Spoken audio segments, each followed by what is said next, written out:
সাইফ হাসান টি10 লিগে খেলবেন, আবুধাবি টি10 লিগে তিনি খেলবেন এবং বাংলাদেশ ক্রিকেট বোর্ড বিসিবির পক্ষ থেকে তিনি এনওসি পেয়ে গেছেন। আবুধাবি টি10 লিগ মাঠে গড়াবে 18ই নভেম্বর থেকে, চলবে 30 নভেম্বর পর্যন্ত। তো সেই ক্ষেত্রে আবার 30 নভেম্বর পর্যন্ত এই টুর্নামেন্ট চলবে, কিন্তু 27 নভেম্বর থেকে বাংলাদেশ আর আয়ারল্যান্ডের টি20 সিরিজ শুরু হবে। সেই কারণে সাইফ হাসানকে এনওসি দেওয়া হয়েছে 23 নভেম্বর পর্যন্ত। এছাড়া এবারের আবুধাবি টি10 লিগে খেলবেন সাকিব আল হাসান এবং তিনি একটা টিমের ক্যাপ্টেন। রয়্যাল চ্যাম্পস টিমের অধিনায়কত্ব করবেন সাকিব আল হাসান। নাহিদ রানা তিনিও কিন্তু দল পেয়েছিলেন, কিন্তু নাহিদ রানাকে আসলে এনওসি দেওয়া হয়নি বিসিবির পক্ষ থেকে। এই মুহূর্তে তিনি সিলেটে আছেন, প্রথম টেস্ট ম্যাচ খেলছেন, আয়ারল্যান্ডের বিপক্ষে দ্বিতীয় টেস্ট রয়েছে, সেই বিবেচনায় নাহিদ রানাকে এনওসি দেওয়া হয়নি। আর সাইফ হাসানকে দলভুক্ত করেছে স্পিন স্ট্যালিয়ন্স নামের একটা টিম। এখন দেখার ব্যাপার হচ্ছে যে কারা রয়েছেন সাইফ হাসানের টিমে।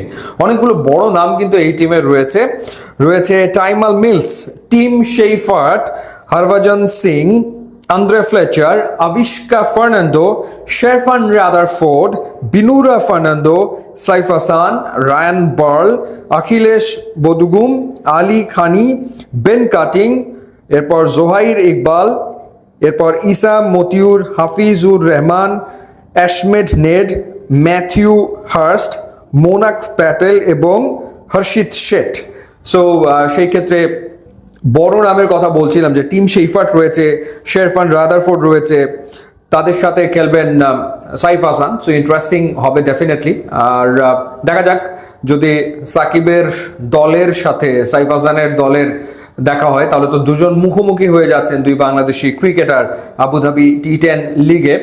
তো যেহেতু এরপরেই সাইফ হাসান আবার টি20 খেলবেন আয়ারল্যান্ডের এগেনস্টে, সেই ক্ষেত্রে এই টুর্নামেন্ট খেললে তিনি খেলার ভেতরে থেকে আয়ারল্যান্ডের বিপক্ষে টি20 সিরিজে খেলবেন। যদিও এই ধরনের টুর্নামেন্টগুলোতে খেলতে গেলে খুবই সতর্ক থাকতে হয়, কারণ এই ধরনের টুর্নামেন্টগুলোতে স্পেশালি এই ধরনের টি10 লিগে নানা রকমের কিন্তু প্রলোভন থাকে।